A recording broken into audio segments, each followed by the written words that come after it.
Situation అనేది ఇవాళ ఉదయం నుంచి చూస్తూ ఉన్నాం Himabindu. Right, thank you Ratnakumar.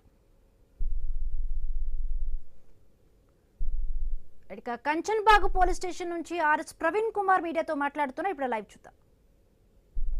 మాకు హరీష్ రావు గారు, కేటీఆర్ గారు వీళ్ళిద్దరు వస్తేనే మేము వస్తాము, లేకపోతే మంత్రులుగా గతంలో ఇప్పుడు శాసనసభ్యులుగా ఉండి గతంలో మంత్రులుగా పనిచేసిన వాళ్ళు ఎవరైనా వస్తే అప్పుడు మేము వస్తాము అన్నారు. సరే మంచిది.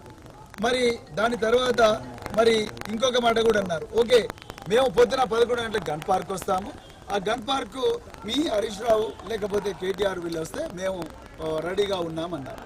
సో అది అయిపోయింది.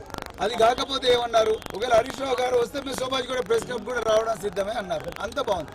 ఈ రోజు ఉదయం హరీష్ రావు గారు ఆయన ప్రోగ్రామ్స్ అన్ని కూడా బంద్ చేసుకుని సిద్దిపేటలో ఆధారాలతో సహా మేమందరం కూడా తెలంగాణ భవన్కు ఉదయమే 10 గంటలకు వచ్చి ఆ ఆధారాలన్నీ తీసుకొని మేము గన్ పార్క్ ఈ మంత్రుల ఆహ్వానం మేరకు గన్ పార్క్ పోతుంటే బయటికి రాగానే పోలీసు వాళ్ళందరూ అరెస్ట్ చేసి మేము పోలీసు వాళ్ళని అడుక్కున్నాం. అయ్యా మంత్రులు అక్కడ కూర్చున్నారు, మంత్రులు మమ్మల్ని పిలుస్తున్నారు, వాళ్లే రమ్మన్నారు, ఆధారాలు నిరూపిస్తే రాజీనామా కూడా చేయడానికి సిద్ధంగా ఉన్నాము ఈ మంత్రులు అని చెప్పేసి వాళ్ళు చెప్తే మేము వెళ్తుంటే మమ్మల్ని ఎందుకు ఆపుతున్నారు అని వారి ముందరనే హరీష్ రావు గారు లక్ష్మణ్ కుమార్ గారితో కానీ పొన్నం ప్రభాకర్ గారితో కానీ అజరుద్దీన్ గారితో ముగ్గురితో కూడా ఫోన్లో మాట్లాడి మీ ఆహ్వానం మేరకే మేము వస్తున్నాం కదా, మా దగ్గర అన్ని ఆధారాలు ఉన్నాయి, మరి ఎందుకు మమ్మల్ని రానివ్వడం లేదు ఈ పోలీసులు అని చెప్పేసి అంటే కూడా వాళ్ళ దగ్గర నుంచి ఎలాంటి స్పందన లేదు. మేము ఇప్పటికి కూడా చెప్తున్నాం. మమ్మల్ని కంచన్బాగ్ పోలీస్ స్టేషన్కి తీసుకొచ్చారు. కంచన్బాగ్ పోలీస్ స్టేషన్లో మేము ఉన్నాము. మీరు కూడా మాకు కేవలం 10 కిలోమీటర్ల దూరంలోనే ఉన్నారు గన్ పార్క్ దగ్గర.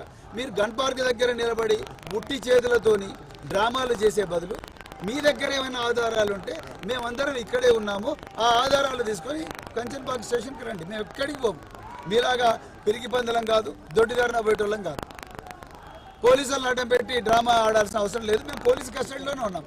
మీరందరూ కూడా మీ వెహికల్లో మరి మీరు ఇక్కడికి కంచన్బాగ్ పోలీస్ స్టేషన్కి వచ్చి ఇక్కడనే అందరి ముందర డిబేట్ చేద్దాం. లేదా మీకు ఇక్కడికి రావడం వీలు కాకపోతే మీరు అంత బిజీగా ఉంటే, మీరు ఈరోజు తెలంగాణలో దోచుకోవడంలో బిజీగా ఉంటే దయచేసి మాకు పోలీసు వాళ్ళకి చెప్పండి, మమ్మల్ని ఒక వాహనంలో ఇక్కడి నుంచి అక్కడికి తీసుకొని పోమని చెప్పండి, మేము అక్కడనే చేయడానికి సిద్ధం. ఎలాంటి దుర్భాషలు కానీ ఎలాంటి అప్రజాస్వామికమైన భాష మేము మాట్లాడము. మా దగ్గర ఉన్న ఆధారాలు మేము ముందర పెడతాం. మీరు ఏ విధంగా ఒకప్పుడు చిన్న చిన్న కాంట్రాక్టర్లను డిపిసిల ద్వారా ఏ విధంగా ఎంకరేజ్ చేసి తెలంగాణ ప్రజలకు నాణ్యమైన వస్తువులు, తెలంగాణ విద్యార్థులకు నాణ్యమైన వస్తువులు కేసీఆర్ గారు హయాంలో ఇచ్చారు.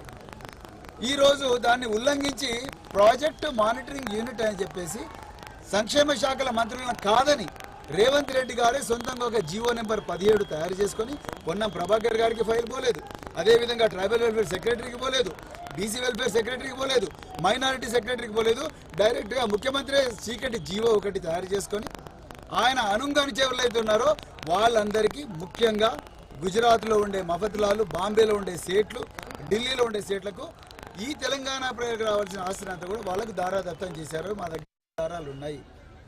మీరే ఓపెన్గా జీవోలు ఇచ్చారు, మీరే మళ్ళీ ఐఏఎస్ ఆఫీసర్లను ఈ టెండర్లకి వీళ్ళకే అనిచ్చారు. ఇలా లిడ్ క్యాప్ మాదిగలు మరి ఇతర చర్మకారుల కోసం తయారు చేసింది లెదర్ కార్పొరేషన్. ఆ లెదర్ కార్పొరేషన్లో మఫత్లాల్కి ఏం పని? ఇదే మేము ప్రశ్నిస్తున్నాం. సన్నకారు చిన్న కుటీర పరిశ్రమల వాళ్ళు ఎవరైతే ఉన్నారో వాళ్లకు కాంట్రాక్ట్లు ఇవ్వమని గతంలో కేసీఆర్ ప్రభుత్వం ఇచ్చింది జీవోలు. ఆ జీవోలను మీరు ఎందుకు ఉల్లంఘిస్తున్నారు? అదే మేము అడుగుతా ఉన్నాం.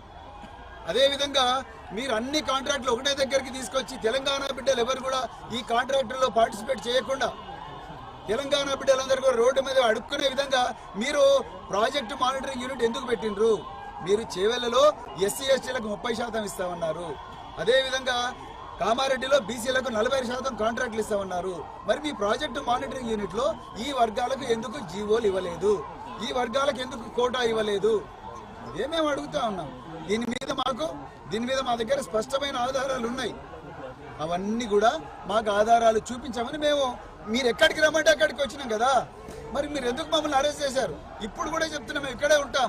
మీరు ఇక్కడ రాత్రి ఉంచుకుంటే రాత్రి కూడా ఉంటాం, మీరు రేపు పొద్దున ఉండమంటే ఉంటాం, ఈ పోలీస్ స్టేషన్లో ఉంటాం. కానీ మీరు ఇక్కడికి రావాలి, నిజాలు తెలంగాణ ప్రజలకు చెప్పాలి. ఇట్లా అరెస్టులతో మాత్రం మమ్మల్ని మా గొంతు నొక్కితే ఎవ్వరు ఊరుకునే వాళ్ళు లేరు. ఇదే మేము చెప్పాలనుకున్నాం. జై తెలంగాణ. మీకోసం సబ్జెక్ట్ వచ్చింది. నేను 2 o'clock మాట్లాడాను. 1:30